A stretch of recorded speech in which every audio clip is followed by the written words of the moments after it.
Hello everyone.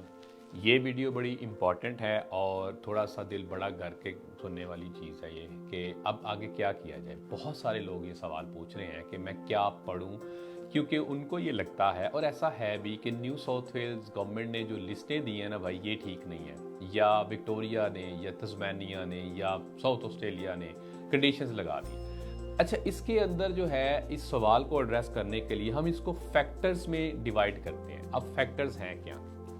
एक factor ये है कि आप पढ़ क्या सकते हैं। मिसाल के तौर पे आप अगर स्टूडेंट हैं इसके बिजनेस के, तो आप मेडिकल में थोड़ी ना जाएंगे, आप पढ़ क्या सकते हैं, या अगर आपका इंटरेस्ट नहीं है तो। दूसरा फैक्टर ये है कि आप किस स्टेट के अंदर मौजूद हैं, किस स्टेट में आप पढ़ रहे हैं। तीसरा फैक्टर ये है कि आपका लेवल ऑफ स्टडी है क्या। इसके अंदर और भी ज़्यादा फैक्टर्स हैं, इसलिए वीडियो लंबी हो जाएगी।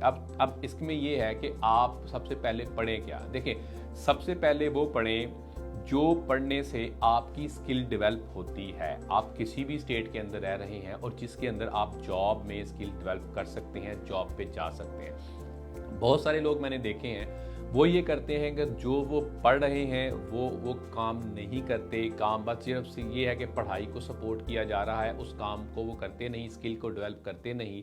तो भाई कोई भी इंडस्ट्री के अंदर या एम्प्लॉयर आपको हायर क्यों करेगा। दूसरे फैक्टर की अगर हम बात करें तो आप कहाँ पे हैं। मिसाल के तौर पे अगर आप न्यू साउथ वेल्स में हैं तो आपको क्या पढ़ना है, अगर आप साउथ ऑस्ट्रेलिया में हैं तो आपको क्या पढ़ना है, अगर आप पर्थ में हैं वेस्टर्न ऑस्ट्रेलिया तो क्या। देखें, मिसाल के तौर पे कहा यह जाता है सबसे ज़्यादा बदनामे ज़माना लोग ये समझते हैं कि अकाउंटिंग है।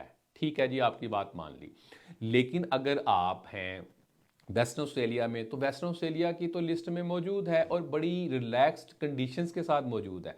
अगर कोई ये समझता है, अभी जैसे रिसेंटली बहुत सारे ट्रेड कोर्सेज की बात की जाए तो न्यू साउथ वेल्स गवर्नमेंट में अगर आपको ये समझ आती है कि भाई जो ऑटोमोटिव जो इलेक्ट्रिशियन है वो बड़ा ज़बरदस्त है, जनरल है वो ठीक नहीं है, कारपेंटर है ठीक है, इस तरह कम्युनिटी सर्विस वो ठीक है।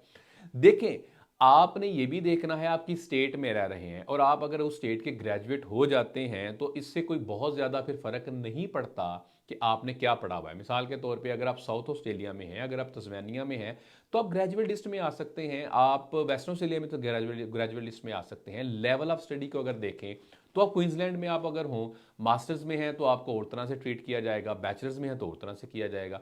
तो ये भी एक फैक्टर है, इसको कभी भी नहीं भूलना चाहिए। अच्छा, एक तीसरा फैक्टर ये है कि लोग जो हैं अभी जिनकी अभी स्टडी स्टार्ट हुई है वो भी ये समझते हैं कि ये लिस्ट उनके लिए है। भाई देखें, ये लिस्ट आपके लिए नहीं है। आपके लिए इसलिए नहीं है कि हो सकता है आप अगर मिसाल के तौर पे अगर आपने कोई 2 साल का कोर्स पढ़ रहे हैं तो साल आपको फिर लगेगा उसके वर्क एक्सपीरियंस का, तो वो तो 3 साल में आपकी असेसमेंट आनी है। तो आप बात करें आज से 3 साल बाद की, आप अभी से अपने आप को कैसे डिटर्मन करेंगे। इस पे अगर आप ये कहते हैं कि भाई हम ट्रेंड देखते हैं तो पिछले 2 साल तो बड़े एबनॉर्मल से गुजरे हैं, तो ट्रेंड्स आप आहिस्ता आहिस्ता ट्रेंड्स के साथ चलें। तो इसमें आपको डिसहार्ट होने की कतई ज़रूरत नहीं है कि आप मैं ये पढ़ रहा हूँ तो मैं रश करके जल्दी जल्दी से जो है ना इसको चेंज कर दूँ, शायद मेरे साथ कुछ हो जाए। मिसाल के तौर पे अर्ली चाइल्डहुड टीचिंग में मैं अभी चला जाऊँ ना तो सब कुछ बन जाएगा। भाई वो अपनी जगह ऑक्यूपेशन ठीक है, मैं उसको गलत नहीं कह रहा, लेकिन अगर हो सकता है आप उससे भी बेहतर कुछ पढ़ रहे हो, उसको इक्वल पढ़ रहे हो, क्योंकि आपकी तो स्किल असेसमेंट आनी है 2-3 साल के बाद, तो आपका फिजिकल ईयर ये तो बनता ही नहीं है। कहने का मतलब ये है कि आप ट्रेंड्स को ज़रूर फॉलो करें, लेकिन घबरा के आइंदा आने वाले 3-4 साल का फैसला 3-4 सेकंड्स में ना लें। Follow for more. Thank you.